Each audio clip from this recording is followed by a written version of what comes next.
corriger le devoir que vous avez fait il y a quelques semaines. Première question, les unités du volume et de la masse. Les unités du volume sont le litre, L, et le mètre cube. Je précise pas plus, vous savez. Tandis que la masse a pour unité le gramme ou kilogramme, c'est pareil. Ça ne changera pas grand-chose. Pour ce qui était de la réponse, il y avait bien deux unités à préciser pour le volume et il y en avait une pour la masse. Ensuite, quelle est la formule de la masse volumique? La formule est, c'est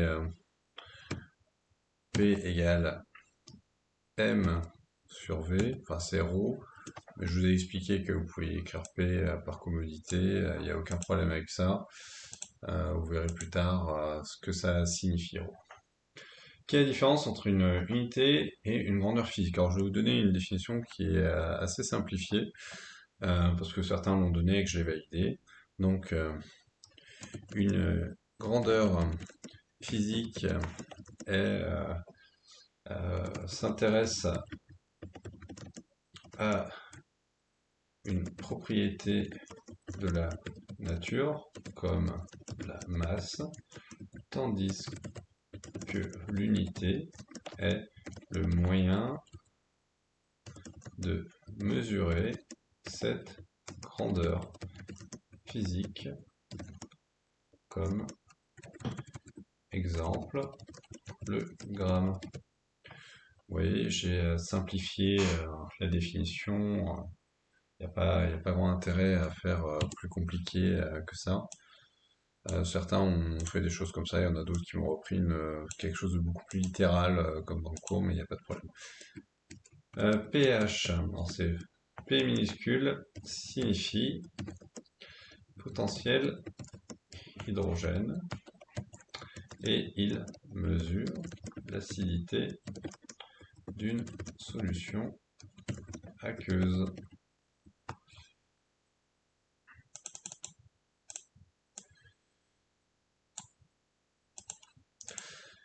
Les valeurs sont dans l'ordre croissant 0, 7, 14.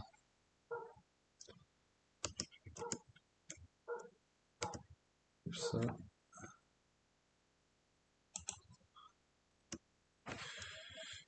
J'ai raté mon coup. Avec quoi mesure-t-on le pH? Le pH peut être mesuré avec un pH mètre ou un papier ou du papier pH.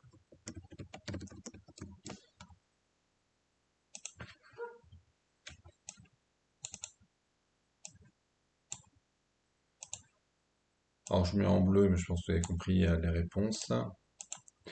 Quelle est la différence entre un corps pur et un mélange? Lors d'un changement d'état, on observe un palier de température pour les corps purs.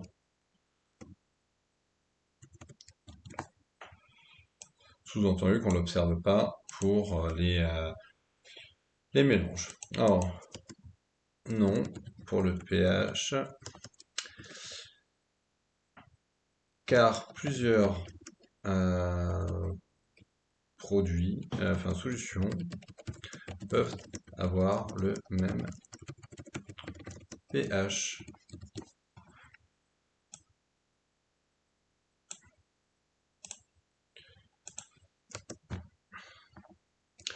De la masse volumique, oui, la masse volumique est propre à chaque corps pur. Exemple, l'or a 19 19,3 grammes par centimètre cube.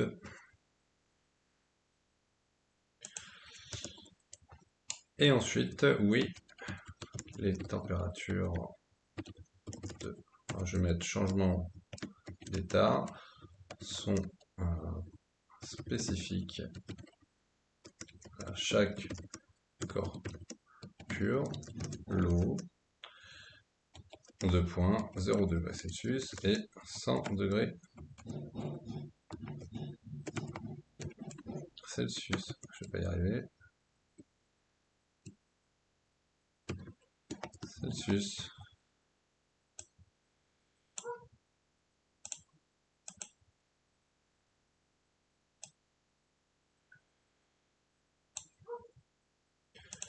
Voici pour la première partie de la correction.